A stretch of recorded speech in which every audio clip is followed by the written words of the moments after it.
Bonjour à toutes et à tous, aujourd'hui on se retrouve pour une nouvelle vidéo où je vais vous lire le 5e chapitre du livre d'Elisabeth Kübler-Ross dont le titre s'intitule Accueillir la mort et le 5e chapitre, la prolongation de la vie. Parmi les nombreux problèmes que nous posent les patients incurables pendant leur maladie, le plus important survient à la fin de leur calvaire. Ils ont atteint le point de non-retour et perdu toute chance de quitter le lit ou de reprendre une existence normale. Ils peuvent rester dans cet état pendant des semaines, voire des mois. À partir de quand leur rendons-nous service en nous occupant moins d'eux? Qui décide du moment où les actes destinés à prolonger la vie doivent cesser? Qui distingue les moyens ordinaires des moyens extraordinaires? Avons-nous le droit de mettre fin à une vie quand bien même elle nous paraît insignifiante? Ces questions reviennent dans chaque atelier et chaque séminaire consacré à l'accompagnement des mourants. Comme l'affirme Erich Fromm, je ne crois pas qu'il existe une éthique médicale, seule existe une éthique humaine et universelle, qui s'applique à des situations humaines et spécifiques. Cette conception inspirée par la tradition humaniste, de la philosophie ou de la religion doit nous servir de guide lorsque nous sommes confrontés à un cas difficile. Nous devons toujours nous mettre d'abord à la place du malade, puis prendre en compte les besoins de la famille et de l'équipe soignante, car tous ces éléments doivent intervenir dans notre prise de décision. Nous devons également trouver une autre définition de l'euthanasie, terme employé pour désigner indifféremment la belle mort, c'est-à-dire la mort naturelle d'un patient survenu sans qu'on ait inutilement prolongé le processus du mourir, et la mort donnée par compassion, qui n'a rien à voir avec le sens originel du mot. Selon moi, c'est toute la différence entre permettre à un être de mourir de sa propre mort et de tuer. Naturellement, je suis pour la première position et contre la seconde. Mais la réalité n'est pas aussi simple. Nous rencontrons quantité de cas limites dans lesquels nous nous demandons sérieusement si, en laissant un malade sous intubation ou sous perfusion, nous ne nous contentons pas de prolonger ses souffrances de quelques semaines ou quelques mois. Le Saint-Christopher Hospice de Londres, dirigé par le docteur Cecily Sanders, est sans doute le plus bel hôpital réservé à ce type de patients. On y assure le confort des malades atteints pour la plupart de cancers en phase terminale. En leur donnant la médication antalgique adéquate, on ne leur impose aucune restriction touchant l'alimentation et les visites. On n'y emploie pas de moyens mécaniques ni de machines. Les questions si fréquemment soulevées dans notre pays n'ont pas cours dans cet établissement britannique. Tout simplement parce qu'on applique à tous les patients le vrai art de la médecine. Chacun y reçoit l'amour, la foi et un excellent soutien médico-psychologique qui permet de vivre jusqu'à la mort. Le Rose Hawthorne Hospital de Fall Rivers dans le Massachusetts, excusez-moi mon accent, est une structure comparable, quoique plus petite. Pourquoi nous efforçons-nous de maintenir le malade en vie au moyen de régimes et traitements horribles, alors que nous savons la mort toute proche? Nous agissons souvent ainsi parce que nous espérons que ces actes permettront une rémission et que le patient pourra mener une vie un peu plus normale pendant quelques mois ou quelques années de plus. Si nous disposons d'une nouvelle chimiothérapie, nous sommes tentés de la prescrire aux malades rongés par le cancer dans l'espoir de lui apporter plus de confort et de retarder sa mort. Le nouveau traitement sert aussi à voir si l'on peut agir sur un certain type de cancer. Dans l'affirmative, nous pourrons le proposer à d'autres patients à un stade plus précoce de leur maladie. Il est parfois difficile de dire si les effets secondaires et le surcroît de restrictions sont plus douloureux et plus difficiles à supporter que la maladie en soi. On peut quelquefois se demander si la mise en œuvre de ces moyens a pour but d'assurer un réel bénéfice aux malades ou si elle ne nous permet pas de satisfaire nos propres besoins et de nous rassurer sur notre incapacité à accepter sa mort. Que pensez-vous de l'euthanasie ? Je suis absolument opposée au fait qu'on puisse donner la mort par compassion. En revanche, je suis pour qu'on laisse le malade mourir de sa propre mort sans prolonger artificiellement le processus du mourir. La société a-t-elle le droit de faire vivre un être dont Dieu ou le destin veut qu'il meure ? Ne nous obstinons-nous pas à Dieu ? Quel est votre sentiment sur la question ? Je ne crois pas que nous devions utiliser des moyens artificiels pour maintenir les gens en vie, alors que ce ne sont plus des êtres humains au fonctionnement normal. C'est peut-être se substituer à Dieu, mais je pense que le devoir de tout médecin est de faire vivre chacun en bon état de fonctionnement. Il est possible que Dieu ait donné aux médecins la sagesse et le savoir qui permettent d'y parvenir. Je suis farouchement opposée au fait de laisser quelqu'un vivre alors qu'il ne fonctionne que comme un système organique, et ce parce qu'il est raccordé à un matériel quelconque. Que faire face à un patient qui meurt sous votre nez? Quand essayez-vous de le ranimer? S'il existe la moindre chance de le voir mener une vie riche de sens dans un état de fonctionnement correct, et au moins exprimer des sentiments humains et en recevoir l'expression, alors vous devez le ranimer par tous les moyens. Si un malade rongé par le cancer mourait sous mes yeux, je ne le ranimerais pas.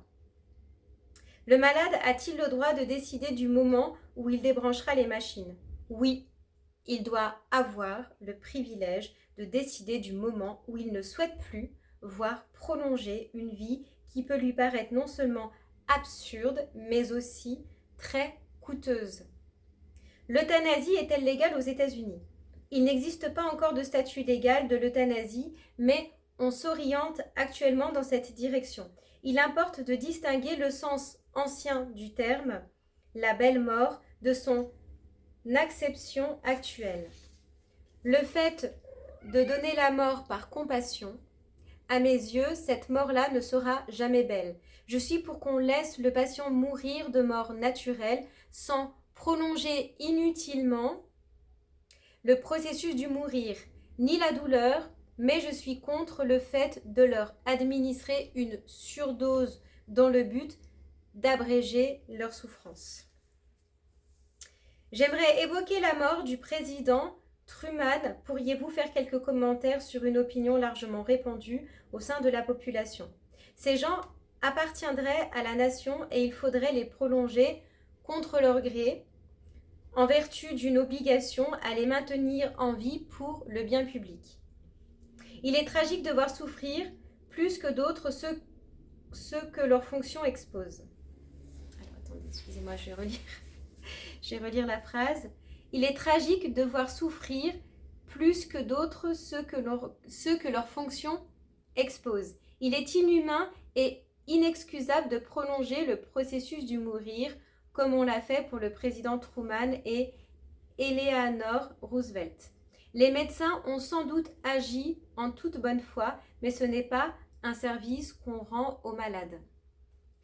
Que pensez-vous du fait qu'on maintient les gens en vie grâce à des machines dans les hôpitaux alors que ce sont des incurables ou qu'ils ont de très faibles chances de se rétablir? Selon moi, un patient qui a une chance de se rétablir doit recevoir toute l'assistance technique possible. Ceux pour qui la médecine ne peut plus rien et dont les organes sont maintenus en état de fonctionnement par le seul biais de machines ne sont pas concernés. Nous devons avoir le courage d'apprendre à nous arrêter. Qui est responsable quand le malade n'est pas en mesure de décider s'il faut mettre en œuvre des moyens extraordinaires pour prolonger sa vie? Que se passe-t-il lorsque la famille n'est pas d'accord? Il faut toujours laisser la préséance au malade. S'il est dans le coma ou mineur, on tient généralement compte de la vie de la famille. Si celle-ci n'est pas d'accord, et dans le cas d'enfants, on ne doit pas demander aux parents de décider d'une chose aussi terrible. Une équipe de soignants doit se réunir et prendre la décision en commun. Dans l'idéal, elle devrait comprendre le médecin responsable du patient, les spécialistes qui sont intervenus dans son dossier, un ecclésiastique, les infirmières, l'assistante sociale et un psychiatre consultant. Elle doit prendre en compte non seulement les besoins du malade, mais encore ceux de la famille.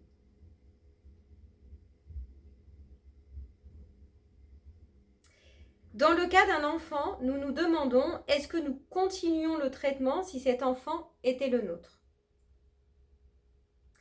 Si tout le monde s'oppose à la mise en œuvre de moyens extraordinaires, nous informons les parents de nos conclusions. Nous ne leur demandons pas leur avis, nous leur signifions simplement notre décision en ajoutant que seul un fort veto de leur part nous fera changer d'avis. À la mort d'une enfant, sa famille n'a pas eu à ajouter la culpabilité au chagrin ni à penser. Si nous avions essayé un autre traitement, peut-être Suzy serait-elle encore en vie. Les proches ont la possibilité de nous rendre responsables de la mort de leur enfant lorsqu'ils sont dans la phase de colère et d'angoisse. Dans le cas d'un coma, si la famille n'est pas d'accord, nous essayons de prendre la décision en groupe et d'y inclure, outre l'équipe soignante, les proches du patient. Pourriez-vous nous expliquer brièvement votre position face aux médecins qui refusent de laisser le patient mourir en prolongeant sa vie par des moyens exclusivement artificiels? Ce sont des médecins qu'on a formés à guérir, à soigner, à prolonger la vie, mais qui n'ont jamais reçu d'instruction quant au comportement à adopter face à un malade en phase terminale. On leur a appris à considérer la mort d'un patient comme un échec. D'ordinaire, ils n'ont pas réglé leur peur de la mort et se sentent mal à l'aise lorsqu'un malade meurt sous leur nez. Il faut faire preuve de compréhension, de patience et communiquer avec eux pour leur faire prendre conscience du fait qu'en recourant à ces procédures, ils n'aident pas le malade et ne règlent pas non plus leurs conflits internes. Une personne parvient à accepter sa mort prochaine et l'idée qu'elle ne peut surmonter la maladie physique par la force de l'esprit. Est-il possible de le laisser mourir sans prolonger sa vie pour le plaisir? Elle ne souhaite qu'une chose, disparaître. Comment maîtriser la peur qu'on ressent à se demander comment on se comportera si l'on ne perdra pas sa dignité dans les derniers instants, si l'on ne sera pas un fardeau pour autrui? Bon nombre de patients ont atteint leur phase d'acceptation, exprimé le désir qu'on les laisse mourir et pu conserver leur sérénité et leur dignité jusqu'à la toute dernière extrémité. Si on a respecté les besoins de la personne, si on l'a vraiment aimée, elle n'aura pas peur d'être un fardeau pour autrui. Comment réagiriez-vous face à un ami qui a vécu dans la terreur d'un accident vasculaire cérébral, invalidant, et qui n'a pu se calmer qu'après avoir reçu l'assurance qu'on ferait preuve de compassion en le débarrassant de sa souffrance? Il devenait impuissant physiquement ou mentalement à mettre fin à ses jours. Je ne lui promettrai pas de le débarrasser de sa souffrance car j'en serais incapable. Je ne pourrais que lui promettre de l'aider à vivre jusqu'à la mort en dépit de ses limitations. Comment aider ceux qui ont honte de vivre, qui pensent ne pas le mériter parce qu'ils sont d'une certaine façon différents? Par ailleurs, compte tenu du problème de la surpopulation, a-t-on le droit de laisser les malades mourir en leur refusant les soins médicaux? Selon moi, les gens qui ont honte de vivre à cause d'un handicap ou d'une certaine différence ont besoin de l'aide d'un professionnel. Ce monde est suffisamment grand et il devrait faire montre de suffisamment d'amour pour accepter les êtres qui présentent une particularité, de quelque ordre soit-elle. La surpopulation ne doit pas justifier qu'on aide les individus à mourir en leur refusant les soins médicaux ou de toute autre façon. Si c'était le cas, nous ne tarderions pas à reproduire la société nazie. Comment traiter une famille qui demande qu'on prolonge la vie d'un malade alors que ce malade aimerait qu'on le laisse mourir? Ce cas est extrêmement fréquent. Il indique que le patient est parvenu à la phase d'acceptation, mais que sa famille se trouve encore dans une phase antérieure du mourir, peut-être dans celle du déni, de la colère ou du marchandage. Il faut alors consacrer tout son temps et tous ses efforts aux proches en les aidant à régler leurs affaires courantes pour permettre aux malades de mourir, de lâcher prise. Croyez-vous qu'il faille prolonger la vie du patient en le nourrissant par perfusion alors qu'il est déjà inconscient et plongé dans le coma? Je pense que cela dépend en grande partie du patient. J'ai connu bien des malades inconscients et comateux qu'on avait nourris par perfusion et qui sont aujourd'hui debout, en parfaite santé, heureux et en bon état de fonctionnement. Pour ce qui est d'un malade inconscient et plongé dans le coma depuis longtemps, je pense qu'on doit régulièrement vérifier son électroencéphalogramme pour voir s'il est toujours bien vivant ou s'il n'est pas maintenu en vie par une machine. Dans ce dernier cas, naturellement, je cesserai de le nourrir par perfusion. Vous avez parlé du jeu de ping-pong qui consiste à décider de l'endroit où le patient mourra. Chez lui, comme il le souhaite, ou à l'hôpital, cet atelier coûteux destiné à la profession médicale où l'on peut prolonger sa vie par des perfusions et d'autres moyens, nous, membres du corps médical, devons-nous prolonger une personne réduite à l'état végétatif? Ne serait-ce pas faire preuve de compassion que la laisser mourir? L'exemple du président Truman illustre ce point à merveille.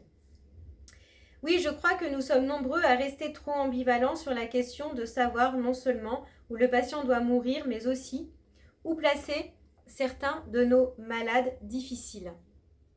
Nous devons demander au patient s'il préfère rentrer chez lui ou rester à l'hôpital, où il sera un peu plus facile de le soigner qu'à la maison. N'oublions pas qu'à l'heure actuelle, il y a pénurie d'infirmières à domicile, de médecins qui se déplacent, de gardes de nuit, etc. Si la famille reçoit une assistance suffisante, je pense qu'en majorité, les malades préféreront mourir chez eux. Pour ma part, je ferai tout ce qui est humainement possible pour répondre à leurs désirs. Laissez-vous les malades décider du moment de leur mort. Au contraire, leur donnez-vous toujours des soins, les accompagnez-vous toujours jusqu'à la fin. Je ne leur délivre que les soins nécessaires à leur confort. Je les accompagne jusqu'à la mort, mais lorsqu'ils refusent une dialyse ou une intervention chirurgicale qui pourrait les prolonger de quelques semaines ou quelques mois, je tiens compte de leurs souhaits. Que répondre à une patiente d'un certain âge qui est en train de mourir du cancer dans une maison de retraite et qui est obsédée par le désir de rentrer chez elle? Nous avons étudié la question. Il lui est impossible de rester chez elle. Je pense que vous devez vous mettre à son niveau et lui expliquer honnêtement pourquoi il lui est impossible de retourner chez elle. C'est à cette réalité qu'il lui faut sans doute apprendre à faire face. Si les raisons sont discutables, vous pouvez aider sa famille à surmonter ses peurs ou ses inquiétudes. Avec une aide un peu plus poussée, je pense à une infirmière à domicile. Vous pouvez convaincre les proches de ramener leur mère chez elle pour qu'elle y meure. Ils ont besoin d'un soutien suffisant et de quelqu'un qu'ils puissent appeler en cas de problème. De nombreux patients veulent mourir chez eux ou sont presque contraints de le faire pour des raisons financières ou liées à la politique d'admission des hôpitaux. Leur famille peut également le souhaiter. Pourriez-vous expliquer comment les professionnels des services de santé peuvent aider ces malades et leurs familles ne serait-ce qu'à prendre cette décision? Je suis très favorable au fait de laisser les patients mourir chez eux. Pas spécialement pour des raisons financières, mais parce qu'ils désirent généralement vivre leur dernier instant dans leur environnement familier et ne pas voir leur vie artificiellement prolongée dans un hôpital où les visites sont limitées.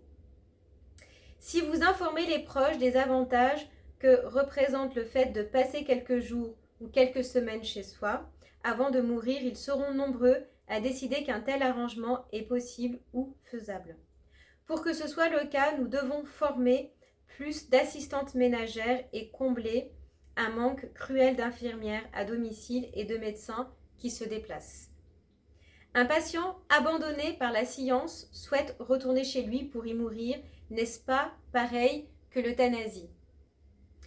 C'est pareil si vous prenez euthanasie dans le sens de belle mort.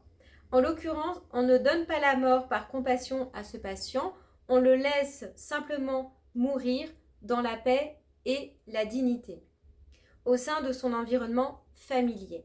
Je suis fière de moi quand je rends la chose possible. Croyez-vous qu'un jour nous permettrons aux gens de mourir dans la dignité au lieu d'utiliser des gadgets pour prolonger leur vie? Je crois que malgré les malheurs que nous causent ces moyens extraordinaires et ces procédures destinées à prolonger la vie, la majorité de la population mondiale meurt encore sans gadgets. J'espère qu'il en sera toujours ainsi. On parle beaucoup de légiférer sur l'euthanasie. Quel est votre sentiment sur la question? Je trouve triste qu'on ait à légiférer sur des questions comme celle-ci. Je pense que nous devrions nous servir de notre jugement humain et affronter notre peur de la mort. Nous pourrions écouter les patients et respecter leurs besoins. Alors le problème ne se poserait plus. Un jeune homme intelligent et promis à un brillant avenir se retrouve soudain tétraplégique. Peut-il vraiment décider de continuer à vivre alors que seul son cerveau fonctionne, ou doit-on le laisser choisir de mourir dans la dignité, ce qui implique de supprimer les mesures et les drogues destinées à la prolonger? Je pense qu'un jeune homme confronté à cette terrible situation a besoin de toute l'aide nécessaire et que l'on doit montrer comment fonctionner en tant qu'être humain complet. Nos hôpitaux pour malades chroniques et anciens combattants accueillent de nombreux patients tétraplégiques. Si vous allez visiter certains de ces malades et voir ce qu'ils peuvent faire, vous serez surpris de constater qu'ils donnent un sens à leur vie et sont productifs. Tant qu'ils ont un cerveau, tant qu'ils peuvent penser, se servir de leurs yeux et de leurs oreilles, tant qu'ils peuvent communiquer, on doit leur fournir toute l'aide possible pour leur montrer que la vie peut être belle et riche de sens. J'emmènerai ce patient voir ceux qui ont traversé la même crise et découvert les moyens de fonctionner. Nous ne devons pas mettre fin aux mesures destinées à prolonger la vie tant que le cerveau du malade fonctionne. C'est une opinion toute personnelle. Qui doit décider de la durée pendant laquelle les systèmes de soutien fonctionneront?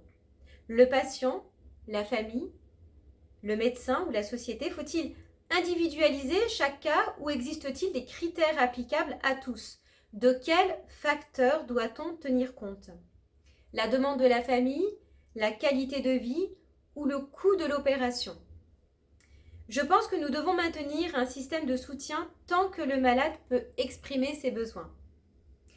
Ce qui implique qu'il reste un être humain en bon état de fonctionnement. S'il ne fonctionne plus, s'il ne communique plus, la famille, le médecin et l'équipe interdisciplinaire doivent se réunir pour prendre une décision en commun.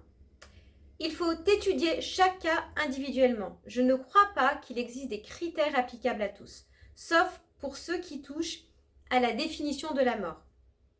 Comme l'a souligné Henry Beecher dans le Harvard Report.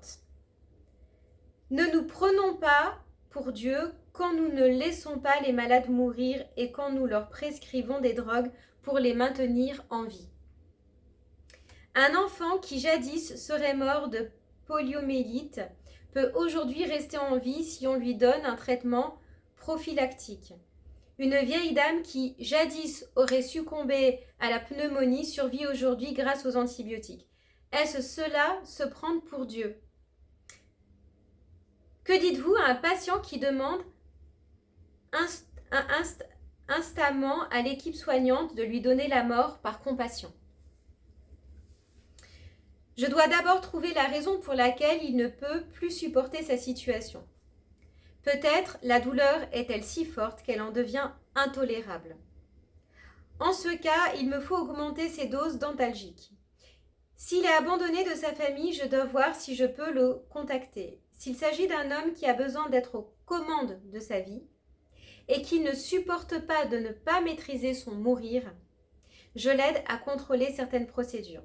Peut-être le choix de son alimentation, l'heure de son bain ou le nombre de visiteurs qu'il peut recevoir. Il aura alors l'impression de garder le contrôle de bien des choses. S'il signe une décharge pour quitter l'hôpital et refuse de prendre ses médicaments, je me dis qu'il est dans son droit. Tant qu'il ne s'agit pas d'un malade mental, nous devons le laisser prendre cette décision.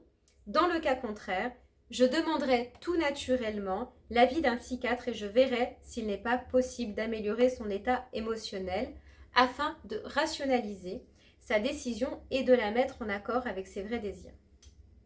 Lorsqu'un patient et sa famille ont atteint la phase d'acceptation, pourquoi ne pas ranger les appareils qui le maintiennent en vie?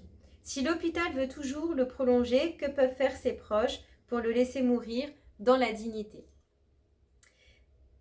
La famille peut toujours prendre un avis différent, transférer le patient dans un autre établissement ou le ramener chez lui.